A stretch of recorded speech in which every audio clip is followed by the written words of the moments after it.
বিমান কিংবা ট্রেন নয়, এই ঝড় বৃষ্টির মধ্যে এভাবেই ব্যস্ত রাস্তার পাশ দিয়ে দণ্ডি কেটে কেটে উত্তরাখণ্ডের কেদারনাথ মন্দিরের উদ্দেশ্যে যাত্রা শুরু করলেন উত্তর ২৪ পরগনা জেলার বছর ৩৫-এর যুবক শম্ভু। আর এই বিরল দৃশ্য দেখে ছাতা মাথায় নিয়ে রাস্তার দুপাশে ভিড় করলেন অগণিত সাধারণ মানুষ।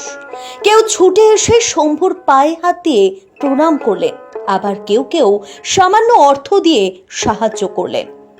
কিন্তু বাস কিংবা ট্রেনে না গিয়ে এই ২০০০ কিলোমিটার পথ শম্ভু কেনই বা দণ্ডি কেটে যাওয়ার সিদ্ধান্ত নিলেন?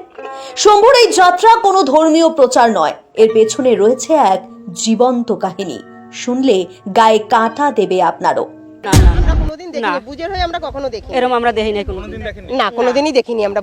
তার কারণ শম্ভু নাকি বাবা হতে পারছিলেন না।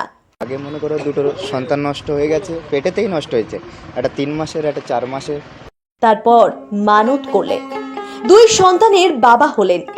প্রশ্ন এখানে, কার কাছে মানত করেছিলেন, কি মানত করেছিলেন, কেনই বা তিনি প্রায় ২ বছর ধরে দণ্ডি কেটে কেটে উত্তরাখণ্ডের কেদারনাথ মন্দিরে পৌঁছবেন বলে যাত্রা শুরু করলেন?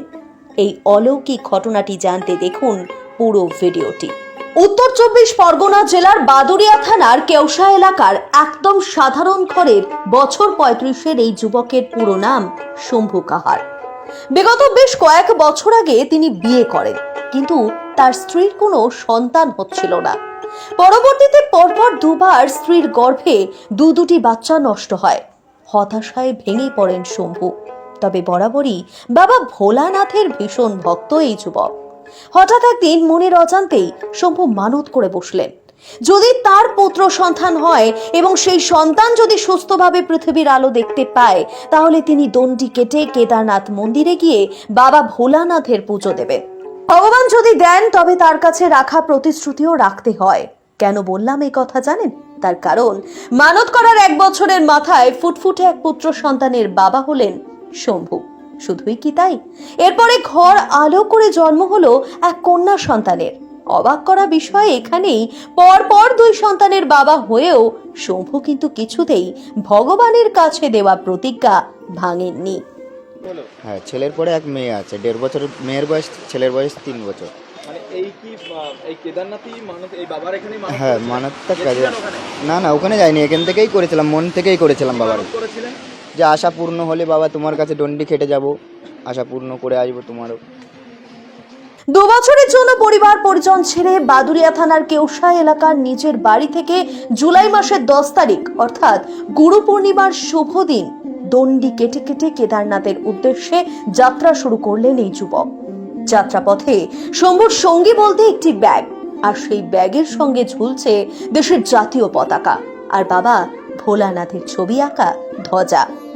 এদিন যখন গোবরডাঙ্গা থানার বড়পোল এলাকা থেকে দণ্ডি কেটে একটু একটু করে এই ঝড় বৃষ্টির মধ্যেও শম্ভু কেদারনাথের উদ্দেশ্যে এগিয়ে যাচ্ছেন, ঠিক তখন আমাদের ক্যামেরায় ধরা পড়ে এই বিরল দৃশ্য। একদিকে বৃষ্টি পড়ছে, আর সেই বৃষ্টির মধ্যে ব্যস্ত রাস্তার ধার ঘেঁষে একটু একটু করে এগিয়ে যাচ্ছেন শম্ভু। আর এই দৃশ্য দেখে পথ চলতি সাধারণ মানুষ ভিড় করলেন রাস্তার দুপাশে। কেউ কেউ এগিয়ে এসে শম্ভুর পায়ে হাত দিয়ে প্রণাম করলেন, আবার কেউ কেউ এগিয়ে এসে শম্ভুকে আর্থিক সহযোগিতাও করলেন। আবার অনেকেই বিরল দৃশ্য মোবাইল ফোনে বন্দি করেও রাখলেন। এই দৃশ্য দেখার পরে পথ চলতি সাধারণ মানুষ এবং স্থানীয় বাসিন্দারা ঠিক কি বললেন শোনাবো আপনাদের। এবং কেউ পায়ে হাত দিয়ে প্রণাম করছেন। দিদি পায়ে হাত দিয়ে প্রণাম করলেন? হ্যাঁ। কি বলবেন যেন ভালোভাবে পৌঁছাতে? হ্যাঁ, ভালো। আমরা আশীর্বাদ করি, ও যেন কামনা করি, ও যেন ভালো মতন ও জীবন সত্য ও পূর্ণ করুক, ওর যা মনে আশা করেছে এটা যেন পূরণ হোক। বাবা তুমি জায়গা মতন যেন পুষাইতে পারো বাবা, তুমি সুস্থ মতে তুমি আশা করি অনেক দূর আগাক, জীবনে আরো বড় হোক, ও যার মনের কামনা সেটাও পূর্ণ হোক, সেটাই ওরা আশীর্বাদ করি। এটা তো একদম কঠিন পথ, মানে ২০০০ কিলোমিটার এবং ২ বছর লাগবে। এই সব মাদের আশীর্বাদ থাকলে ও ঠিক পৌঁছে যাবে। হ্যাঁ, বাবার আশীর্বাদ থাকলে, সব থেকে বাবার আশীর্বাদ থাকলে ও ঠিক পৌঁছিয়ে যাবে। বাবা পারবে ওকে নিয়ে যেতে, কোনো বাধা হবে না, কোনো বাধা হবে না। ঠাকুরের কাছে আশা করি ওর জন্য যেই আশাটা করেছে সেটার জন্য পূর্ণ করতে পারে। কি দাদা, কি ভিডিও করছেন একটু বলুন। এই যে দণ্ডি কেটে যাচ্ছে কেদারনাথ শুনছি, হ্যাঁ, তো একটা বিশাল ব্যাপার। অবাক হচ্ছেন কিছুটা? অবাক তো অবশ্যই, অবাক হওয়ার মতোই ব্যাপার এটা, কারণ মানে এটা এমনিতে যাওয়াই মানুষের পক্ষে অসম্ভব। সেটা দণ্ডি কেটে আরো গন্ডি কেটে যাচ্ছে। গাড়ি দাঁড় করিয়ে ছবি তুলছেন। হ্যাঁ হ্যাঁ। উত্তর চব্বিশ পরগনা থেকে উজ্জ্বল শিকদারের রিপোর্ট, বঙ্গবাণী নিউজ।